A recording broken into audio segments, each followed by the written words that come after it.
My name is Tamsin Hale, and I'm 38. They say when you wear rose-colored glasses, all the red flags just look like flags. Turns out they also look like moving boxes, stacked neatly in your hallway, labeled in someone else's handwriting. I met Reed Parker, 35, at a friend's backyard barbecue 18 months ago. He was charming the way branded content is charming. Design it to look effortless. Freelance brand designer, curated stubble, a linen shirt that behaved like a breeze. We clicked. By 6 months, we were exclusive. By a year, his apartment was a running bit. The landlord is a troll, the neighbors breed elephants, the ceiling leaks when it thinks about rain. I had space. Too much of it, if I was honest. I own a 3-bedroom house my grandmother left me 5 years ago. It's paid off, renovated, and arranged like a promise I made to myself. Order, quiet, room to breathe. When I offered, move in with me, his eyes lit like he'd just been chosen for the life he envisioned. Really? Really? 2 weeks ago, he arrived with everything. Furniture I didn't need, gorgeous but impractical studio lights, towers of art supplies, and his cat, despite the part where I'd said, gently, I'm allergic. Love makes you brave or stupid. I bought antihistamines and taught myself how to vacuum like it was a sport. The first week was great. We played house, cooked together, christened, well, most rooms. If you know, you know. Sunday morning, I found him at the kitchen table, the sunlight pulling gold out of his coffee. His expression wasn't morning, it was Monday. We need to talk. Nothing good ever follows those 4 words. I think I need some space, he said. I laughed before I could stop myself. You just moved in, Reed. Your boxes are still colonizing the hallway. I know. He rubbed the spot between his eyes like he could erase responsibility if he pressed hard enough. Living together is intense. I'm feeling suffocated. I need to figure out what I want. It's been 7 days. Don't make this harder than it needs to be. I'm going to stay with my friend Cassidy for a while, just to think. I'll leave my stuff here, obviously. This is still my... He searched for a word that wouldn't get him killed. Home base. Home base. Like my house was a storage facility with benefits. How long is a while? I asked, and heard my voice go quiet in that dangerous way. I don't know. A few weeks. A month. No pressure. No timelines. He kissed my cheek like he was late for a meeting, then packed a weekender bag and left, not moving out, taking space. The semantic gymnastics of a man who wanted to keep every option while risking nothing. That evening, Maya, my best friend, came over with beer and a refusal to pretend. I told her everything. She listened, expressionless, then tapped her phone. Check his socials, she said.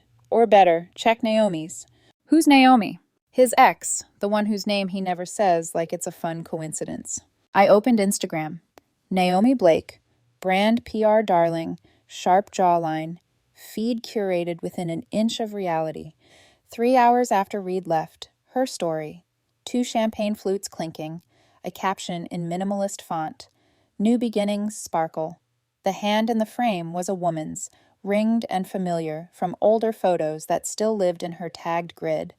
And in the reflection on the champagne bottle, faint but there, linen, stubble, the outline of a man I knew. I sat in my own kitchen and looked at the boxes everywhere, his furniture braided into mine, his cat tree glaring at me like a topiary of betrayal.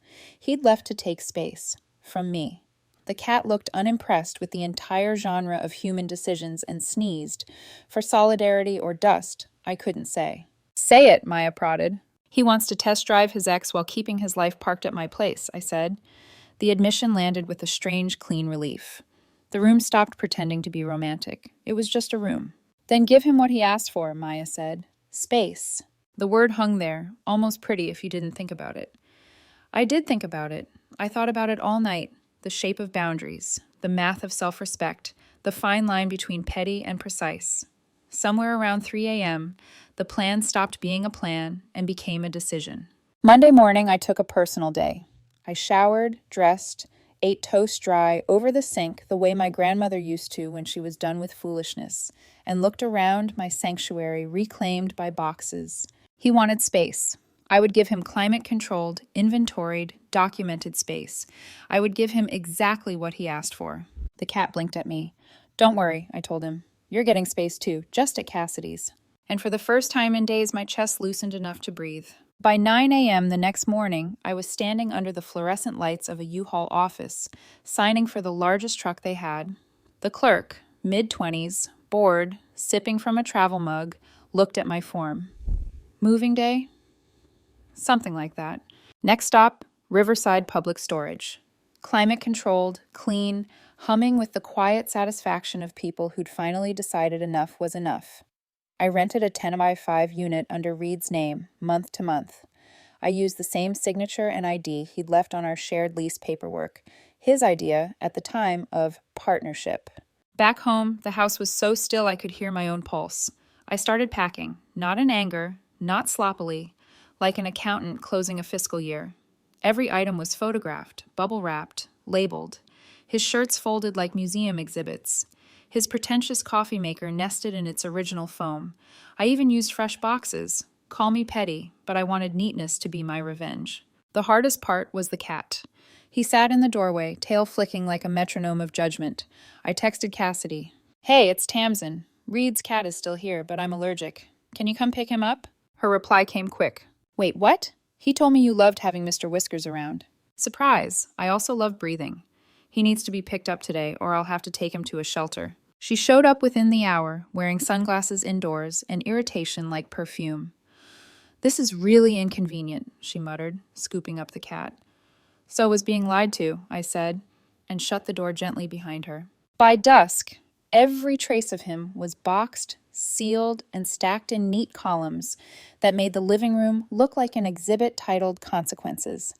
I locked the truck, double-checked every label, and drove to Riverside. The storage clerk helped me unload, chatting about the weather while I arranged the rows with precision you could measure in inches. When I was done, I left a clear path down the middle of the unit, a courtesy walkway. I might have been furious, but I wasn't cruel. Before closing the door, I took one last photo for my records, a neat, climate-controlled monument to boundaries. Then I left an envelope at Cassidy's building, the storage key, rental receipt, and a sticky note that read, Unit 247. Paid for 1 month. After that, his responsibility. Tuesday morning. My phone buzzed before I'd finished my coffee. Reed, "Where's my stuff?" Me. "In storage. Unit 247, Riverside Public Storage. Keys with Cassidy." Reed, "WTF is wrong with you?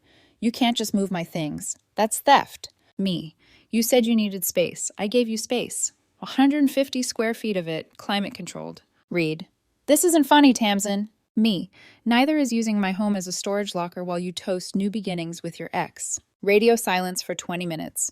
Then, Reed, "I wasn't seeing anyone. Bring my things back now." Me. "No, you moved out. People who move out take their belongings." Reed, "I said temporarily." Me. "And I temporarily stored your belongings. First month's paid. After that, $200 a month." He called. I let it ring out. Wednesday evening. I just started a movie when the doorbell rang. The camera feed lit up my phone. Reed, standing on the porch beside a woman in a crisp white dress and an expression that could curdle milk. Naomi Blake herself. He leaned toward the doorbell camera. "Tamsin, open up. We need to talk." I pressed the mic button. "We don't." Naomi folded her arms. "You're being childish. Just let him get his things." "His things are in Unit 247, I said evenly. "They close at 9. Reed puffed up, all wounded pride. "You can't just steal someone's property." "Didn't steal anything," I said. "Relocated it, like you relocated our relationship." Naomi rolled her eyes. "This is ridiculous." "Completely agree," I said, and ended the feed. Through the security camera, I watched them argue on the porch. Naomi gestured wildly.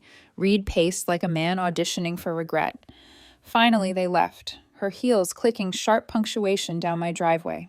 Thursday. The real campaign began. First, a call from Diane Parker, his mother. "Tamsin, sweetheart, I just heard you threw Reed out. You know how sensitive he is." "He left voluntarily, Diane. Said he needed space." "He's a free spirit," she said, as though that were a clinical diagnosis. "He just needed breathing room. You can't punish him for that." "I'm not," I said sweetly. "I'm just not offering free storage for someone who doesn't live here." Silence, then a sniff. "That's unkind." "So is betrayal." Click. Friday. Reed took it public. A Facebook post appeared, long, dramatic, full of half-truths. "My ex threw my belongings in storage and made me homeless." The comments split like the Red Sea. Half his friends applauded his victimhood. The other half knew the story. Maya left my favorite comment. Didn't you leave voluntarily for space with Naomi? How's that make you homeless? The post vanished an hour later. By evening, I got a call from the storage facility. A polite man, nervous. Ms. Hale, the tenant is here, claims fraud. Says you forced her, sorry, him, to store property against his will. No fraud, I said. First month's paid. After that, it's his unit, his belongings, his bills. A pause. He's, crying. Then please hand him a tissue and remind him they close at 9. When I hung up, I laughed for the first time in days. Not cruelly, just freely. It was the sound of the last Benadryl tablet I'd ever need dissolving on my tongue. For the first time since the move-in, my house smelled like my home again. Clean air, no cat, no chaos. Boundaries could be climate-controlled, too. By Saturday morning, I'd started calling the pattern what it was, Reed's campaign for unearned sympathy.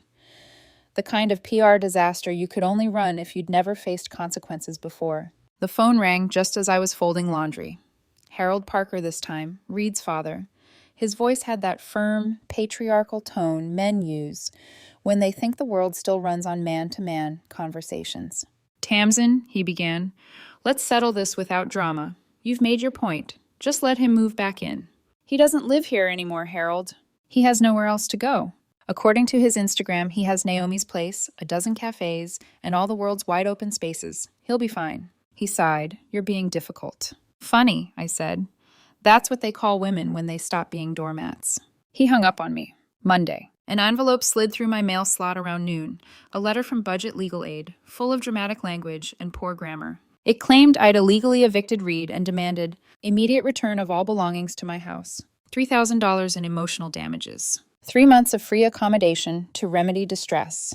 I didn't even finish reading it before forwarding it to my cousin Dara, a real estate attorney who lives for this kind of thing. Her reply came 10 minutes later. He has no case. He never paid rent, never established tenancy, and voluntarily left. You even documented the storage transfer. Tell them to pound sand. She drafted a masterpiece of polite legal destruction. Mr. Parker lived in the residence for 7 days before voluntarily vacating. He indicated his intent to stay elsewhere. Ms. Hale provided paid storage and full access to his property. No eviction occurred. Any further claims will result in a countersuit for harassment. I printed it, slid it into an envelope, and mailed it to the return address on the demand letter. I added a post-it. Thanks for your concern. Space provided as requested. Wednesday. At 3 a.m., my doorbell motion alert chimed. The camera feed showed Reed and Naomi unloading boxes onto my lawn, laughing like delinquents in a low-budget heist film. They scattered his clothes, his sketch pads, and, for artistic flair, a painting on his easel, reading in smeared red paint. You stole my life. The next morning, the neighborhood kids rode their bikes past my house whispering, Is she okay? I called the police. Vandalism, trespassing. I handed them the footage. Naomi's perfect profile caught crystal clear in porch light. Want to press charges? The officer asked. Not yet, I said. I want her to wonder first. I collected every item, photographed it all again, and, this part still makes me laugh, took it all right back to the storage unit where I added a secondary lock. Legal, since I was now paying the next 3 months. If he couldn't manage boundaries, I'd enforce them in stainless steel. Friday. It escalated in predictable waves. Mortgage company call. Ms. Hale, we received an anonymous report that you're operating an illegal storage business from your home. I sighed. Would you like to see video footage of me moving the alleged inventory away from my home? They did. Problem solved. 2 hours later, Animal Control knocked on my door. Ma'am, report says you abandoned and possibly abused a cat. I blinked. The cat was picked up by a verified friend 4 days ago. Would you like the text thread and timestamped security footage? They left, muttering apologies. I watched their van pull away and realized my hands weren't shaking. The chaos had become predictable, manageable, almost boring. Sunday. The phone rang again. Diane, again. Tamsin, she's really struggling. She? She hesitated. Naomi. She says you've destroyed her reputation. I almost smiled. I didn't destroy it, Diane. I just stopped protecting it. A long silence. Then, you've changed. Yes, I said gently. That was the point. When I hung up, I looked around the house. My grandmother's dining set polished, the air smelling like eucalyptus and reclaimed peace. For the first time in months, No one's voice echoed in the rooms but mine. Then my phone buzzed with a notification from the storage facility.